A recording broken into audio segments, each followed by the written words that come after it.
أيها العلماء، الله أمركم بالبلاغ. قال الله تعالى: يا أيها الرسول بلغ ما أنزل إليك من ربك. قال النبي صلى الله عليه وسلم: من كتم علما ألجمه الله يوم القيامة بلجام من نار.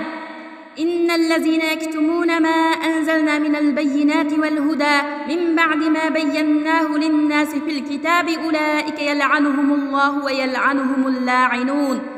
لعن الله اليهود، هؤلاء سماعون للكذب أكالون للسحت، يعني يأكلون بسكوتهم، يسمعون الباطل ثم يسكتون عن إنكاره ويسكتون عن بيان الحق، وجعلهم الله مستحقين للعنة. استحق اليهود اللعنة والغضب للبسهم الحق بالباطل. قال الله تعالى: لا تلبسوا الحق بالباطل.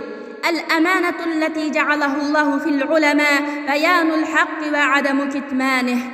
ألم يقل الله تعالى في كتابه: وما لكم لا تقاتلون في سبيل الله والمستضعفين من الرجال والنساء والولدان الذين يقولون ربنا أخرجنا من هذه القرية الظالم أهلها واجعل لنا من لدنك وليا واجعل لنا من لدنك نصيرا. أيها العلماء، لماذا تسكتون عن الجهاد؟ لماذا لا تحرضون المسلمين على قتال الصين؟ والله هذا لمن كتمان الحق.